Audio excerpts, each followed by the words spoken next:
आज है 10 मई 2024 दिन शुक्रवार। Welcome back to clean news UP. चलिए देखते हैं उत्तर प्रदेश की 25 फटाफट बड़ी खबरों को। यूपी के किसानों के लिए खुशखबरी, इस दिन आएगा किसानों को पैसा।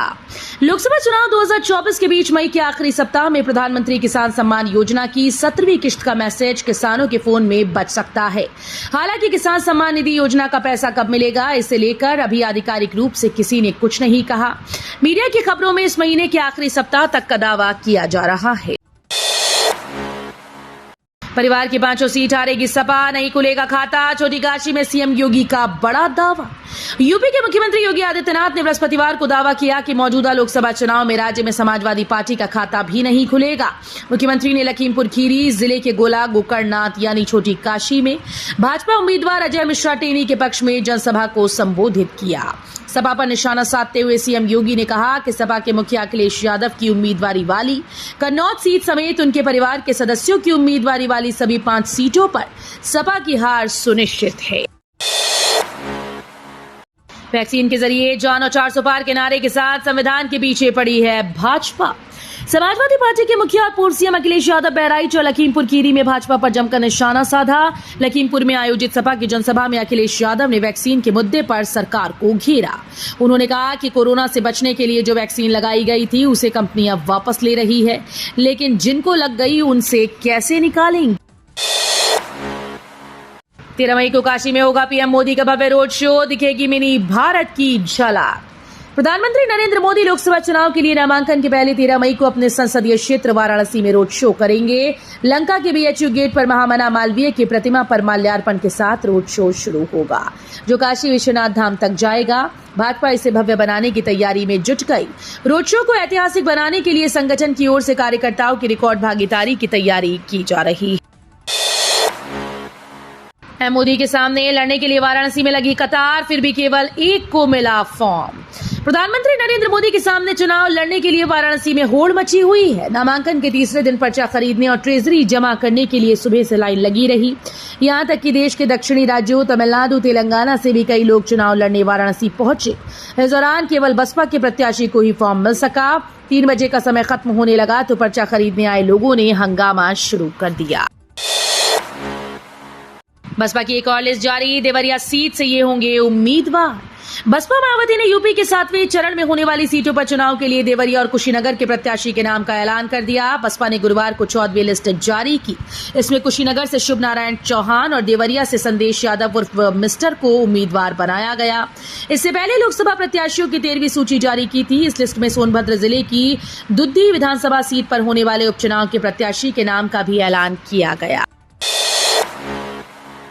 अखिलेश पर मायावती का पलटवार, दलितों और मुसलमानों से कहा सपा को एक भी वोट न दें। बहुजन समाज को बसपा को वोट न देने की सपा प्रमुख अखिलेश यादव की अपील के बाद बसपा प्रमुख मायावती ने पलटवार किया। मायावती ने गुरुवार को दलितों, मुसलमानों और वंचित वर्गों से सपा को लोकसभा चुनाव में एक भी वोट न देने का आह्वान किया। अब यूपी के जिले का नाम बदलेगी योगी सरकार। यूपी में एक और जिले का नाम बदलने की तैयारी हो चुकी है। लोकसभा चुनाव के लिए आयोजित जनसभा में सीएम योगी ने इसका ऐलान भी कर दिया। कहा कि गुलामी की निशानियों को समाप्त कर विरासत का सम्मान किया जाएगा। ये इस बात का संकेत है कि लोकसभा चुनाव में जीत दर्ज करने के बाद तीसरी बार मोदी सरकार बनी तो राज्य सरकार की ओर से अकबरपुर का नाम बदलने का प्रस्ताव केंद्र सरकार को दिया जा सकता है। अखिलेश ने अडानी, अंबानी और आकाश अनंत को लेकर भाजपा बसपा को घेरा। सपा प्रमुख अखिलेश यादव ने गुरुवार को बहराइच में भाजपा बसपा पर निशाना साधते हुए कहा कि इन लोगों में इतनी घबराहट हो गई है कि अब अपने लोगों पर ही हमला कर रहे हैं। उनका इशारा पीएम मोदी और मायावती की ओर था। अखिलेश ने कहा कि एक दिन एक दल अपनों पर हमला कर रहा है तो दूसरा अपनों को ही निकाल रहा है। उन्होंने दावा किया कि इन दोनों पार्टीज के बीच साठगांठ है। यूपी के मरीजों को बड़ी राहत, मोबाइल पर मिलेगी सरकारी अस्पतालों की रिपोर्ट। उत्तर प्रदेश के सरकारी अस्पतालों में आने वाले मरीजों को बेहतर सुविधा देने के लिए स्वास्थ्य विभाग लगातार प्रयासरत है। इसी कड़ी में ब्लड टेस्ट की ऑनलाइन रिपोर्ट देने की पहल की गई। प्रदेश के 75 सरकारी अस्पतालों में मरीजों को इस सुविधा का लाभ मिलना शुरू हो चुका है। अभी तक रोगियों को जांच रिपोर्ट लेने के लिए अस्पताल जाना होता था। अब मोबाइल पर पुष्टि हो जाएगी और वे जांच रिपोर्ट लेकर डॉक्टर को भी एक दिन में दिखा सकेंगी। यूपी में अगले 5 दिनों तक होगी बारिश, गर्मी के बीच खुशखबरी। उत्तर प्रदेश समेत देश भर के कई राज्यों में अगले कुछ दिनों तक बारिश का अलर्ट जारी किया गया। हरियाणा, चंडीगढ़, जम्मू कश्मीर, यूपी आदि में बारिश, आंधी तूफान की संभावना है। हालांकि पश्चिमी राजस्थान में 9 और 10 मई को भीषण गर्मी पड़ने वाली है और इसके बाद से हीट वेव से राहत होगी। वहीं मध्य पूर्वी और दक्षिण के राज्यों में 12 मई तक बारिश, आंधी तूफान का अलर्ट है। सड़कें खुद करेंगी अपनी मरम्मत, यकीन नहीं हो रहा ना। NHAI नई तकनीक से हाईवे पर गड्ढों को करेगा कम। भारत में हाईवे राष्ट्रीय परिवहन नेटवर्क की अहम नसनाड़ियां हैं। ये बुनियादी ढांचे की अपर्याप्तता की व्यापक कहानी को दर्शाते हुए लगातार चुनौतियों से जूझ रहे हैं। सड़क नेटवर्क के विस्तार और आधुनिकीकरण की लगातार कोशिशों के बावजूद कई भारतीय हाईवे गड्ढों सहित कई तरह की समस्याओं से ग्रस्त हैं। ये बार बार होने वाली दुर्घटनाओं में योगदान करते हैं। हालांकि सड़क की स्थिति में सुधार लाने के लिए कार्रवाई की जा रही है। भारतीय राष्ट्रीय राजमार्ग प्राधिकरण देश में रोड मेंटेनेंस में क्रांति लाने का लक्ष्य रखता है, जिसमें एक नई इनोवेटिव टेक्नोलॉजी शामिल है। लखनऊ से सिर्फ 45 मिनट में कानपुर पहुंच जाएगी वंदे मेट्रो। पहले फेज में अयोध्या तक चलेगी। जुलाई से ट्रायल शुरू। आधुनिक सुविधाओं से लैस वंदे मेट्रो का पहला रैक चेन्नई के ICF में बनकर तैयार हो गया है। देखने में ये पूरी तरह से वंदे भारत एक्सप्रेस की तरह है। आने वाले दिनों में लखनऊ से वंदे मेट्रो का संचालन शुरू होगा और अयोध्या, वाराणसी, मथुरा समेत धार्मिक, औद्योगिक सहित पर्यटन के लिहाज से अन्य महत्वपूर्ण शहरों को जोड़ा जाएगा। गाजियाबाद में बिजली बिलों की गड़बड़ी से मिलेगी निजात, लगेंगे 11 लाख स्मार्ट मीटर। बिजली बिलों में गड़बड़ी को लेकर विद्युत निगम में उपभोक्ताओं की लगातार शिकायतें आती रहती हैं। बिलों को ठीक करने के नाम पर विद्युत कर्मियों पर रिश्वत लेने समेत विभिन्न आरोप लगते रहते हैं। उपभोक्ताओं को जल्दी से निजात मिल जाएगी। जिले के करीब 11 लाख उपभोक्ताओं के RDSS के अंतर्गत स्मार्ट मीटर लगाई जाएंगी। बिजली उपभोक्ताओं के लिए राहत की खबर, इस आदेश से दूर होंगी ये दिक्कतें।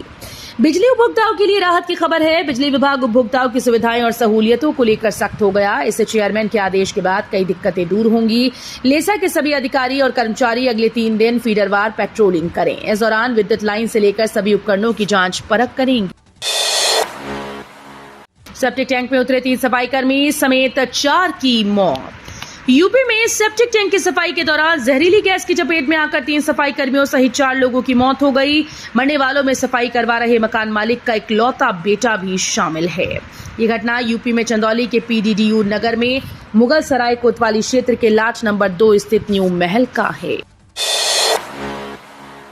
दरगाह है या कामाख्या देवी का मंदिर, फतेहपुर सीकरी के लिए आगरा की अदालत में दाखिल हुई नई याचिका। आगरा के सिविल न्यायालय सीनियर डिवीजन में फतेहपुर सीकरी में स्थित सलीम चिश्ती की दरगाह को कामाख्या माता का मंदिर और जामा मस्जिद को कामाख्या माता मंदिर परिसर बताते हुए नया दावा दायर किया गया। ये नया दावा अधिवक्ता अजय प्रताप सिंह ने दायर किया। अधिवक्ता अजय प्रताप सिंह ने बताया कि केस में माता कामाख्या, आस्थान माता कामाख्या, आर्य संस्कृति संरक्षण ट्रस्ट, योगेश्वर श्री कृष्ण सांस्कृतिक अनुसंधान संस्थान ट्रस्ट, क्षत्रिय शक्तिपीठ विकास ट्रस्ट और अधिवक्ता अजय प्रताप सिंह वादी हैं। 1000 ड्रोन दिखाएंगे काशी की विकास यात्रा। PM के नामांकन से पहले 3 दिन चलेगा ये कार्यक्रम।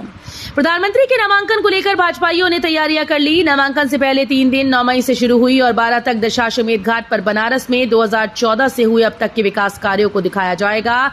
इसमें 1000 ड्रोन इस्तेमाल किए जाएंगे। मायावती बोली, इलेक्टोरल बॉन्ड के खुलासे में पाक साफ निकली बसपा, भाजपा की गारंटी हवा हवाई। लोकसभा चुनाव में प्रत्याशी के लिए प्रचार करने पहुंची बसपा प्रमुख मायावती ने इलेक्टोरल बॉन्ड का हवाला देकर अपनी पार्टी को पाक साफ बताया। भाजपा और कांग्रेस को मिले बॉन्ड का हवाला देते हुए कहा कि बसपा कभी धन्ना सेठों से पैसे नहीं लेती। ये बात सुप्रीम कोर्ट के खुलासे से साफ हो चुकी है। सैम पित्रोदा के बयान पर सीएम योगी का हमला, बोले ये निंदनीय है, कांग्रेस सब माफी मांगे। मुख्यमंत्री योगी आदित्यनाथ ने इंडियन ओवरसीज कांग्रेस के पूर्व अध्यक्ष सैम पित्रोदा के नस्ली बयान को लेकर कांग्रेस पर निशाना साधा। उन्होंने कहा कि ये कांग्रेस के बुद्धिदाता हैं। कांग्रेस ने देश को 1947 में बांटा। इसके बाद वो जाति, धर्म और भाषा के नाम पर देश को बांटते रहे। कांग्रेस को इस बयान के लिए देशवासियों से माफी मांगनी चाहिए। अखिलेश बोले, भाजपा की सरकार आई तो हमारी सुरक्षा में लगे पुलिसकर्मी भी बनेंगे अग्निवीर। पूर्व मुख्यमंत्री अखिलेश यादव बृहस्पतिवार दोपहर सपा प्रत्याशियों के पक्ष में जनसभा को संबोधित करने के लिए पहुंचे। उन्होंने कहा कि केंद्र सरकार ने 4 साल के लिए अग्निवीर योजना शुरू की, इससे युवाओं में नाराजगी है। अगर भारतीय जनता पार्टी की फिर से सरकार बनी तो हमारी और आपकी सुरक्षा में लगे पुलिसकर्मियों को भी अग्निवीर योजना में शामिल कर दिया जाएगा। उन्होंने कहा कि यहां मौजूद भीड़ बता रही है कि आने वाले चौथे और 5वें चरण में गठबंधन प्रत्याशियों को बहुमत मिलेगा। यूपी के कई ट्रेन के रूट बदले, प्रयागराज वाराणसी समेत इन ट्रेन के देखें शेड्यूल। प्रयागराज जंक्शन पर चल रहे विकास कार्यों के चलते 21 जून तक ब्लॉक लिया गया है। पूर्व उत्तर रेलवे की तमाम ट्रेन गुरुवार से बदले रूट पर चलेंगी। 05, 183 छपरा पनवेल विशेष गाड़ी परिवर्तित मार्ग और इहाट जौनपुर वाराणसी प्रयागराज छिपकी मानिकपुर होकर चलाई जाएगी। ये गाड़ी अस्थायी रूप से प्रयागराज छिपकी स्टेशन पर रात 10:22 पर पहुंचेगी। यहां 2 मिनट का ठहराव होगा। बैंक कर्मचारियों को सुप्रीम कोर्ट में झटका, इस तरह के लोन पर देना होगा टैक्स। सुप्रीम कोर्ट ने लाखों बैंक कर्मचारियों को जोरदार झटका दिया है। शीर्ष न्यायालय ने एक ताजे फैसले में कहा कि बैंक कर्मचारियों को उनके एम्प्लॉयर बैंकों की ओर से रियायती दर पर या बिना ब्याज के लोन की जो सुविधा मिलती है उस पर टैक्स की देनदारी बनती है। इसका मतलब ये हुआ कि अब इस तरह के लोन पर बैंक कर्मचारियों को टैक्स का भुगतान करना होगा। बैंक ने दी बड़ी खुशखबरी, मिलेगी यूपीआई पेमेंट की खास सुविधा। आईसीआईसीआई बैंक ने घोषणा की है कि उसने एनआरआई ग्राहकों को अपने अंतर्राष्ट्रीय मोबाइल नंबरों का उपयोग करके भारत में तत्काल यूपीआई भुगतान करने में सक्षम बनाया, जिससे रोजमर्रा के भुगतान करना पहले से कहीं अधिक आसान हो गया। इस सुविधा के साथ बैंक के एनआरआई ग्राहक भारत में आईसीआईसीआई बैंक के साथ अपने एनआरओ बैंक खाते में पंजीकृत अपने अंतर्राष्ट्रीय मोबाइल नंबर के साथ अपने उपयोगिता बिल, व्यापारी और ई-कॉमर्स लेन देन के लिए भुगतान कर सकते हैं। सौर ऊर्जा उत्पादन में भारत ने पीछे छोड़ा जापान, दुनिया भर में तीसरे स्थान पर पहुंचा।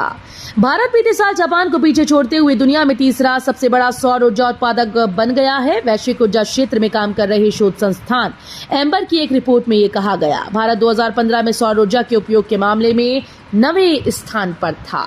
तो ये थी आज की 25 फटाफट बड़ी खबरें। अगर आपको न्यूज पसंद आई हो तो वीडियो को लाइक और शेयर जरूर करें। धन्यवाद।